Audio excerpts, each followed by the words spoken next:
ہم نے اللہ سے نہیں کہا کہ ہمیں پیدا کرو پھر ہم اللہ کا شکر کیوں ادا کریں. بالکل یہی سوال میں نے غامدی صاحب سے بھی کیا تھا, انہوں نے اس کا جواب دیا, اور پھر اس میں نے کچھ ویلیو ایڈیشن بھی کی تھی. میری یوٹیوب کے پر آپ ویڈیو دیکھ لیں, اللہ نے مجھے میری مرضی کے بغیر کیوں پیدا کیا. اس ٹائٹل سے بھی ہے اور اس ٹائٹل سے بھی ہے. غامدی صاحب سے اللہ کے متعلق ایک مشکل سوال, تو اس کا لاجیکل آنسر دیتے ہیں ہم. قرآن اس کا جو آنسر دیتا ہے وہ تو دو ٹوک ہے. لا يسأل عما يفعل وهم يسألون.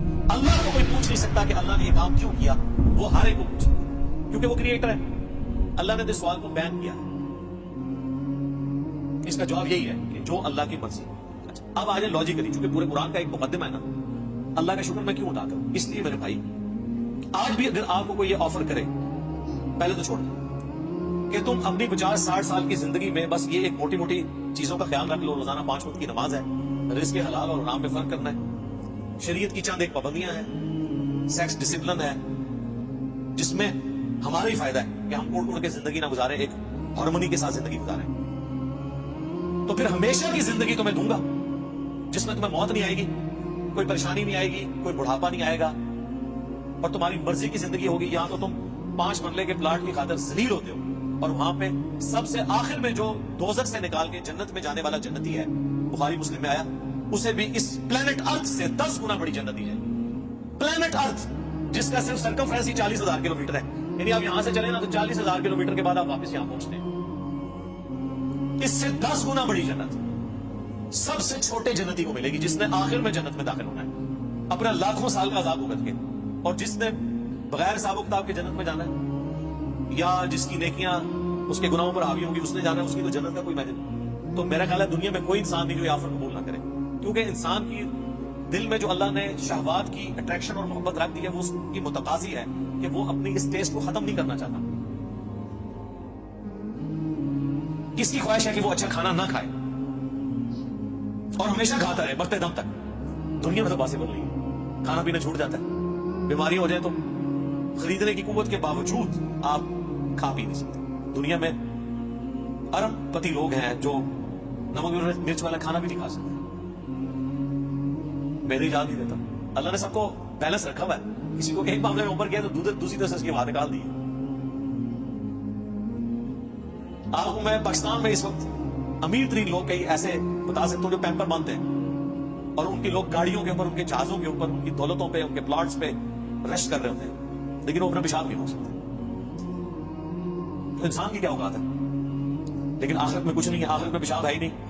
صحیح مسلم کا آپ جنت والا چیپٹر پڑھ لیں, اور مشکات شریف میں آپ کو 30 جلد میں جنت سے متعلق ساری حدیث بخاری مسلم داؤد ترمذی نسائی ابن ماجہ باقی کتابوں سے ملے گی کہ جنت میں خوشبودار ڈھکار آئے گی اور کھانا ہضم. پیشاب کرنے کی جو تکلیف ہے نا, یہ بھی نہیں انسان کو اٹھانی پڑے گی, وہ جنت میں تکلیفیں آئی نہیں. اور جنت میں آپ کا پیٹ کا بھرنا نہ بھرنا یہ آپ کی مرضی سے ہے. آپ لذت کے لیے کھائیں گے, دنیا میں تو آپ لذت والی چیز تھوڑی دیر کھائیں تو پھر پیٹ جواب دے جاتا ہے. نہیں, جنت کی کسی نعمت کو فنا نہیں ہے. آم توڑ کے کھائیں گے پھر آم دوبارہ اگ جائے گا اسی وقت ہی, کسی چیز نے ختم نہیں ہونا.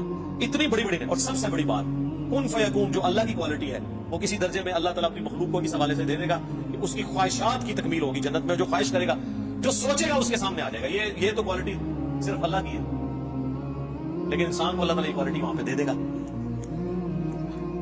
تو یہ کتنا سستا سودا ہے, چند سالوں کی زندگی دے کے ہمیشہ کی زندگی حاصل کر لیں, نہ ختم ہونے والی. تو آپ مجھے بتائیں, اس اللہ کا شکر ادا کرنے کا دل نہیں کرتا کہ جو اکیلا تھا, کسی کو نہ بھی پیدا کرتا, اسے کو پوچھ نہیں سکتا تھا. اس کا پہلا احسان کہ اس نے پیدا کیا, اس کے بعد ایک آفر رکھی, اتنی زبردست قسم کی آفر. ہونا تو چاہیے تھا 1 ارب سال کی زندگی کے لیے 1 کروڑ سال تو یہاں مشقت کروائی جاتی دنیا میں, لیکن اس نے چند سال کی مشقت مانگی, اور وہ بھی مشقت نہیں ہے, نارمل لائف, بس صرف لائف کا ڈسپلن ہے, اور ہمیشہ کی زندگی دے دی. تو جو اللہ اکیلا ہونے کے باوجود اپنے ساتھ اتنے لوگوں کو آفر دے کہ آؤ میں تمہیں وہ کوالٹیز دوں گا جو میری کوالٹیز ہیں. موت کسے نہیں آتی, اللہ. انسان کو بھی موت نہیں آئے گی. دیکھیں نا, یہ تھوڑی بات ہے. دنیا میں موت آنی ہے نا, جنت میں موت نہیں ہے. صحیح بخاری میں حدیث ہے کہ موت کو مینڈے کی شکل میں لا کے جہنم اور جنت کے درمیان ذبح کر دیا جائے گا, اور ندا کی جائے گی جنتیوں مبارک ہو, آج کے بعد تمہیں کبھی موت نہیں آئے گی, بے فکر ہو کے زندگی گزارو. اور جہنمیوں کی حسرت میں اضافہ ہوگا کہ تمہیں بھی موت نہیں آئے گی, تم بھی اس تکلیف میں زندگی گزارو. اللہم لا تجعلنا منہم. اللهم اجرنا من النار ربنا اصرف عنا عذاب جہنم ان عذابها كان غراما. آمین.